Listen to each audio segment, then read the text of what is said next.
सनुज क्या देख रहे हैं मेरठ में क्या स्थिति है, वर्तमान जो वहां पर मेयर है, वर्तमान जो पार्षद हैं, वर्तमान जो नगर निगम की स्थिति है वो क्या है और लोग चाहते क्या हैं। सनुज। देखिए, मेरठ क्रांति शहर है और क्रांति शहर की जनता किसके पक्ष में क्रांति लिख दे कोई नहीं जानता। मेरठ का मिजाज अलग है, मतदाताओं को यहाँ समझना, उनके मन की बात को जानना बहुत मुश्किल काम है और जो इस काम को आसान कर लेता है वही मेयर और पार्षद बन जाता है। यहाँ के तमाम मुअज्जिज लोग हैं, इनसे एक एक करके बात करूंगा। सर, आपसे जानना चाहूँगा कि मेरठ नगर निगम की बात करें, 90 वार्ड है, पिछली बार बसपा की यहाँ पर मेयर थी और अब इस बार क्या लग रहा है, कुछ बदलाव या कोई नई चीज़ या कोई और पार्टी ऐसी आपको? बदलाव तो होना भी चाहिए क्योंकि बदलाव ही प्राकृतिक का नियम है। ये 5 साल की पूरी योजना देखी गई है और बदलाव होगा तो आगे भी पार्टियों को मौका मिलेगा।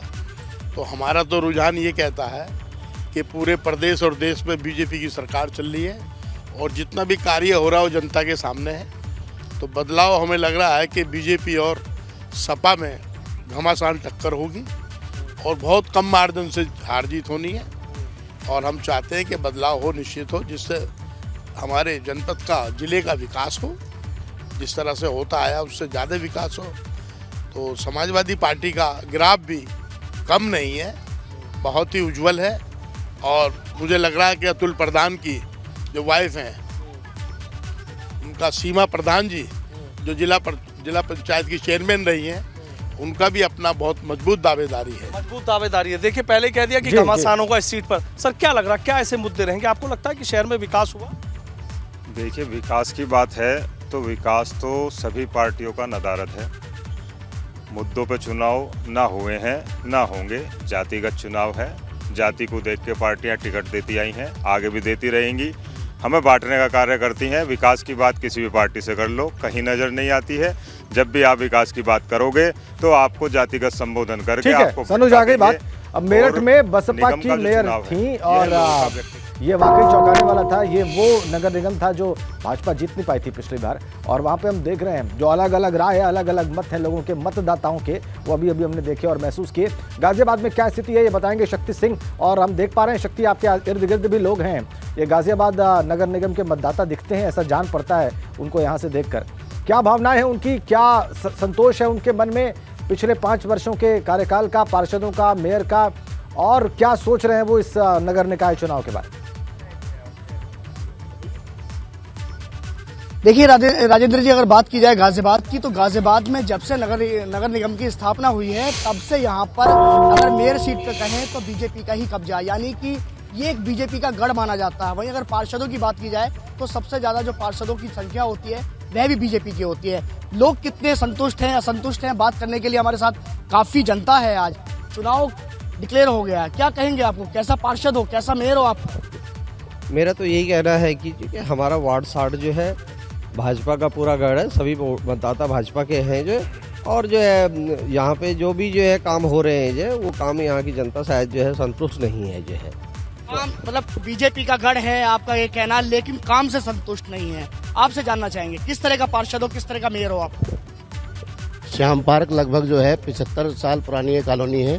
यहाँ पे विकास के नाम पे बिल्कुल जीरो है और यहाँ ना पीने का पानी है, ना ही यहाँ सीवर लाइन कोई गिरी है और जल भराव इतना हो जाता है बरसात के टाइम में कि लोगों को काफ़ी भारी मात्रा में नुकसान झेलना पड़ता है। और लगातार 15 साल से जो हमारे पार्षद हैं यहाँ की कोई सुनवाई नहीं करते और थोड़े बहुत जो उन्होंने काम किए आधे अधूरे काम सब छोड़ दिए हैं। ये कोई सुनवाई नहीं करते। आप बताइए कैसी मेयर होनी चाहिए? इस बार तो वैसे भी महिला को दोबारा से यहाँ पर जो मेयर प्रत्याशी है वो बनाया गया है। और बात की जाए निकाय चुनाव की तो यहाँ पर अगर 9 निकाय हैं तो उसमें से 6 महिलाओं को फिर दोबारा से टिकट दिया जाएगा। भारतीय जनता पार्टी के कार्यकर्ता यहाँ जितने भी पुराने सब लोग मौजूद हैं, लेकिन हर बार एक ही आदमी को मौका दिया जाना, ये भी क्योंकि थोड़ा सा बदलाव भी होना चाहिए। ये नहीं है कि 20 सालों से आप एक ही आदमी को टिकट दे रहे हो। अगर मेयर की बात करी जाए तो मेयर में पहले भी महिला आशा शर्मा बहन जी थी, उसके बाद फिर महिला सीट। मतलब आप उस सीट से संतुष्ट नहीं है। आप बताइए आपकी कॉलोनी में कितना विकास हुआ है, आपके मेयर ने कितना विकास किया है, समस्याएं सुनी है, आपके पार्षद ने कितनी समस्याएं सुनी? हमारे बामे कॉलोनी में कोई सुविधा नहीं है, ना पानी है, ना नाली की सफाई है, ना कोई काम है, कहो तो कोई सुनता नहीं, गरीब की कोई सुनवाई नहीं है। ठीक है, समझे? ठीक है शक्ति, क्या गरीब कर की रहे कोई हैं हमारे सुनवाई नहीं, पास? यहाँ पर तो बहुत असंतोष है, यहाँ पर काम को लेकर बहुत असंतोष है। और एक बार हमने ये भी सुना कि बार बार एक ही व्यक्ति की बात करना, एक ही व्यक्ति को टिकट दिया जाना उचित नहीं है।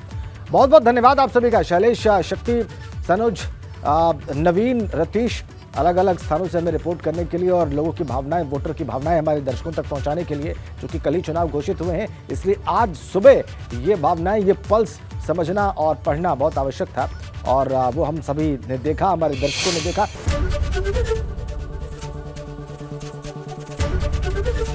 एबीपी गंगा, खबर आपकी, जुबान आपकी।